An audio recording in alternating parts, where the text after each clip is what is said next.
Hello everyone, welcome back to Simran's channel. In the last video we had completed with accounts and now I'm starting with a new subject which is economics and मैंने पहले भी पढ़ा है economics कुछ videos में. So today I'm going to start with a chapter which is demand analysis. So first let's see what is demand. Okay. So demand is the desire backed by ability to pay and willingness to buy. I will explain here. Demand is the desire backed by the ability to pay and willingness to buy. Okay. First, let's see what is desire. Desire होता क्या है? Desire यानी कि इच्छा. That you have certain you want certain thing. You know.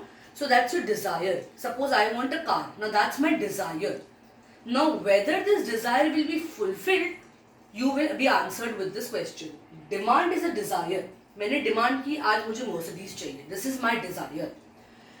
Is backed by ability to backed by मतलब उसके साथ आपके desire के साथ आपको ability to pay है. क्या मुझे Mercedes कार क्या Mercedes कार के लिए समझो Mercedes कार जो है क्या मुझे उतना मेरे पास मनी है बाय करने के लिए am I able to pay that much for a Mercedes car what I'm desiring okay or is it just a dream for me okay after that suppose I have a desire of Mercedes car I have the ability to pay also but do I have the willingness to buy willingness यानी कि am I ready to pay that much for Mercedes हाँ मुझे desire है मेरे पास पैसे भी है but क्या मैं अभी वो बाय करना चाहती हूँ या जिंदगी में कभी बाय करना चाहती हूँ कि मुझे सिर्फ उसको ड्रीम ही रखना है या सपोज मुझे बाय करना है बट अभी मेरी वो बकेट लिस्ट में नहीं है so I won't buy so you it's okay to have a desire but what the demand theory says that it should be backed by ability to pay and willingness to buy so these are the most two important conditions which should be fulfilled now we will see what is law of demand हम लोग ने बहुत सुना law of demand आज हम लोग really में पढ़ेंगे what is law of demand law of demand पहले तो मैं आपको बता देती हूँ कि लॉ ऑफ डिमांड होता क्या है it's a theory okay it's a theory derived now law of demand says that other things being equal not everything because other things being equal यानी कि मैं आपको पूरा बताती हूँ demand increases with fall in price and decreases या diminishes with rise in price means it has inverse यानी कि opposite relationship with price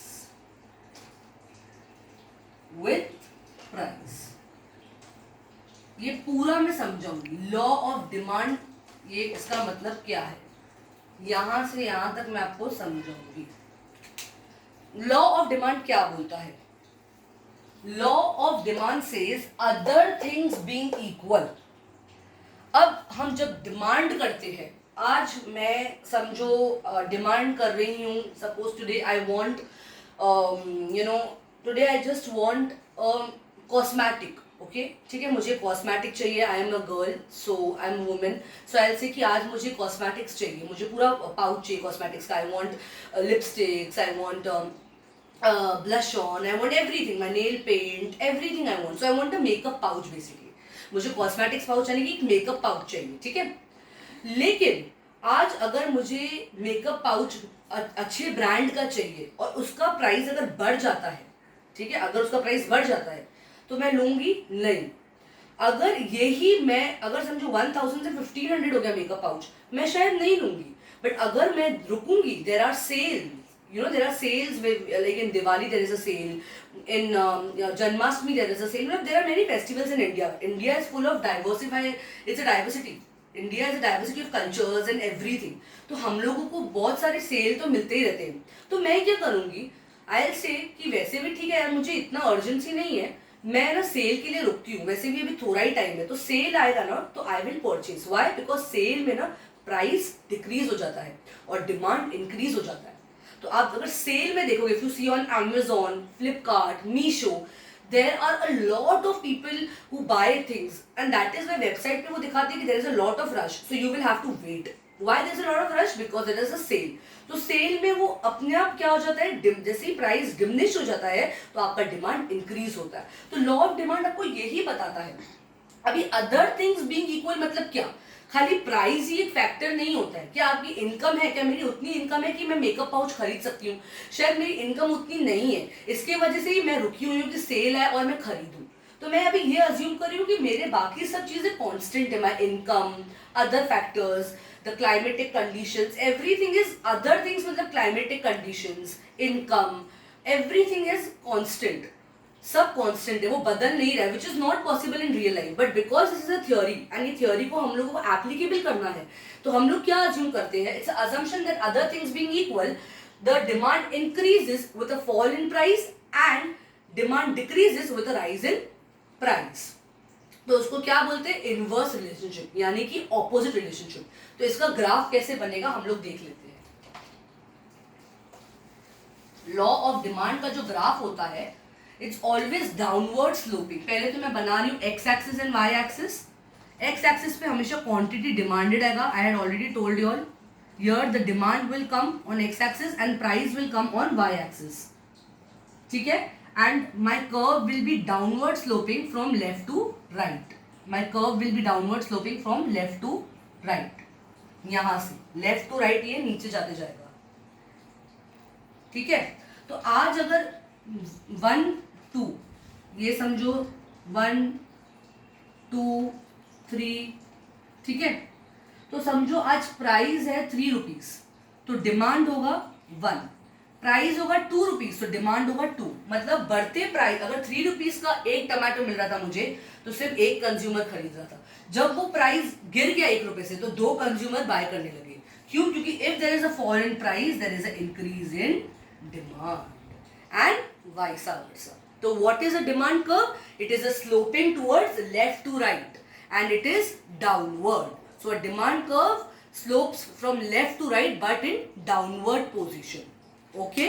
Now we will see certain exceptions to these. कुछ exceptions cases भी होते हैं ना, exceptional cases.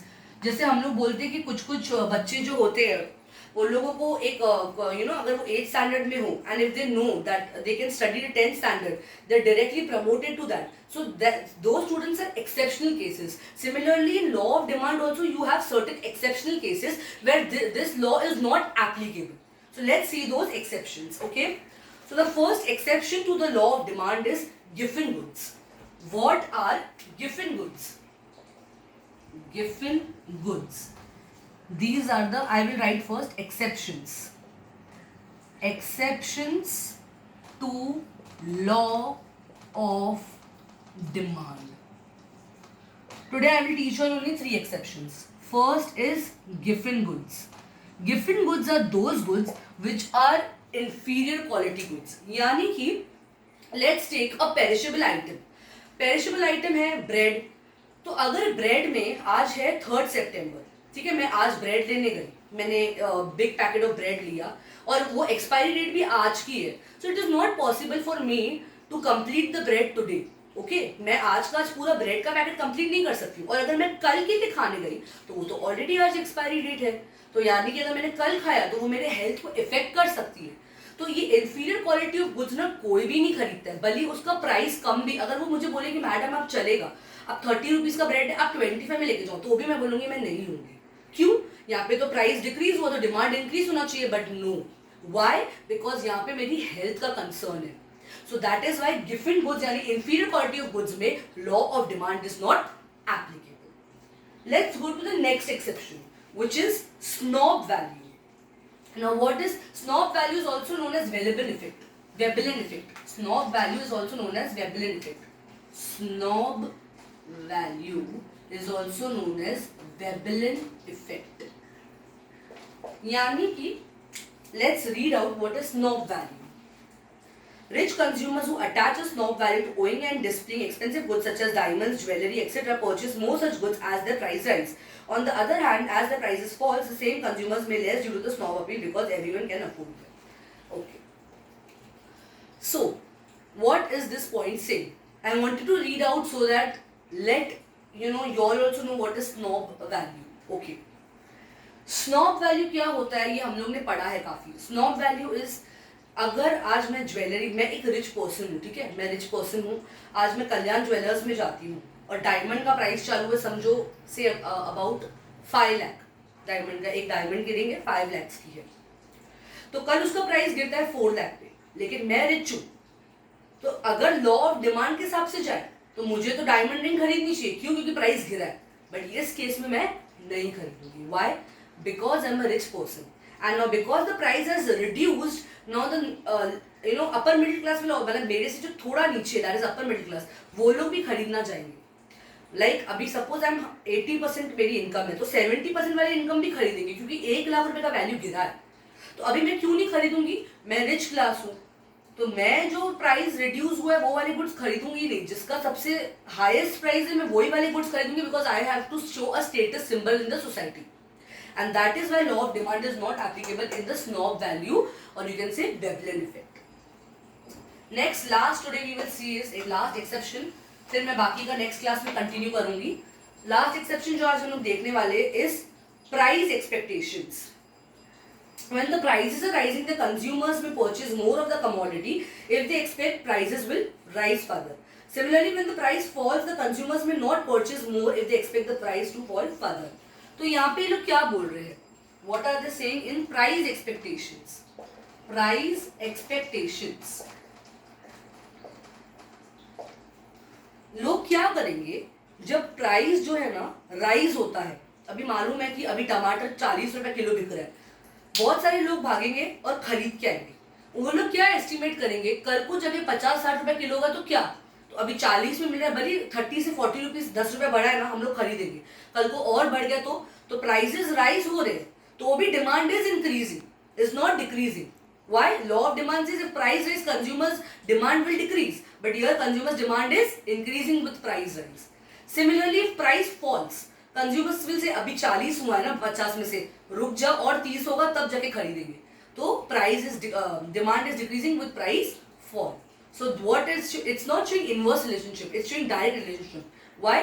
Because it's a exception. तो price expectation में भी लॉ ऑफ डिमांड अप्लाई नहीं करता है. Why? Because price increases, demand increases. Price decreases, demand decreases, because consumers assume certain things. So these are the three exceptions which we saw today. Giffen goods, okay, that is inferior quality goods. Second, we saw snob value, that is Veblen effect, and the third, which is rich class का. And third, we saw price expectations कि price बढ़ेगा तो consumer demand बढ़ेगा, वो price गिरेगा तो consumer demand भी गिरेगा. So today we saw three exceptions. In other class we will continue. Thank you very much. Don't forget to like, share, subscribe, click the notification bell icon. Please give comments, ask me certain questions. मुझे comments दो, मुझे जितना हो सके positivity दो. Thank you so much.